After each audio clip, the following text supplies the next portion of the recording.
Lorie Marrero, creator of the Clutter Diet book and online program, and today I have for you a Thanksgiving survival guide, a bunch of tips just to make Thanksgiving more successful for everybody who's involved, especially you, who probably is the person who's doing all the cooking and the planning.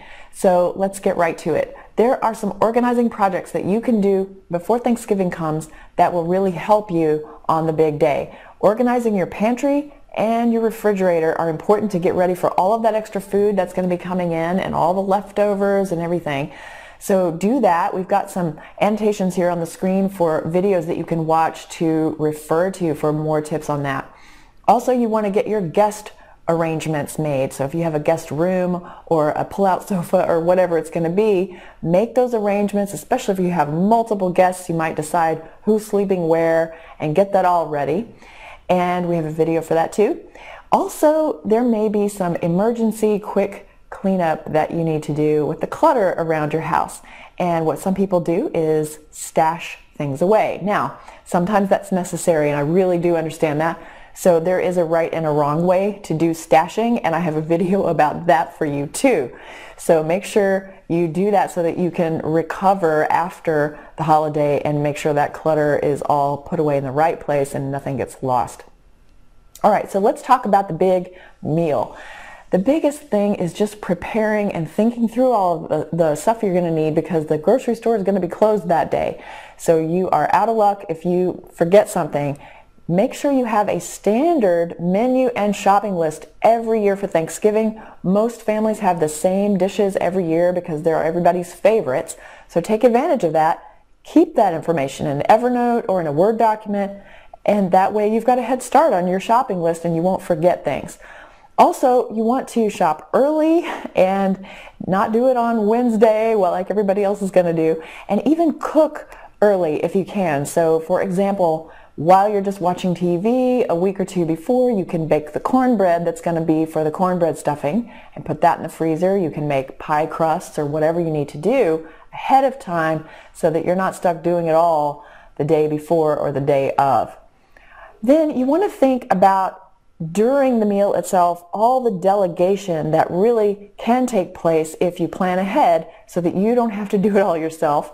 Everybody knows, having a dishwasher is helpful and a dish dryer, but there are a lot of little jobs you can delegate if you think about it. So how about having a little cousin or nephew be the trash monitor to take the garbage out when it needs to be, and having somebody be the leftover coordinator to make sure everyone's got their containers and everybody's got the leftovers they want to take home, and even having a little kid do a hunter-gatherer kind of job where they go around looking for plates and forks and cans and glasses that need to be either washed or thrown away.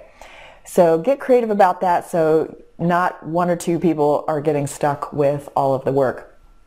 And then you want to plan beyond the big feast. So you've got other meals through that whole weekend that you need to plan too. Don't forget to write that down in your shopping list stuff. And you also have activities that need to be planned beyond those football games.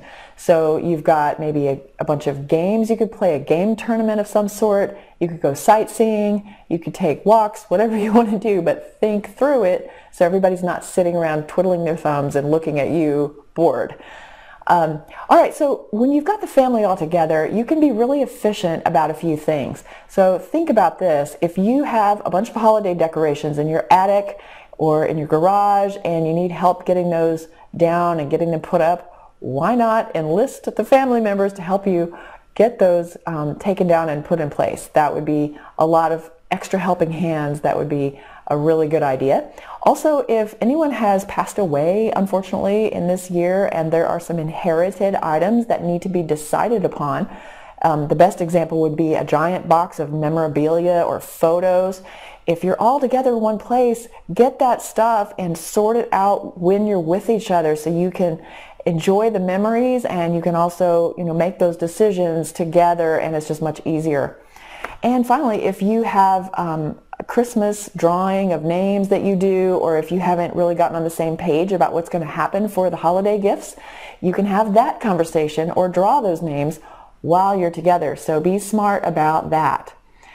Now, you're going to be going into Black Friday the day after Thanksgiving, so don't go into that blindly without a plan. Make sure you've got your gift list all written out and you know how much you want to spend and kind of what you're looking for before you go out into the wilderness of Black Friday and get caught with all of the glitter of all of the sales going on.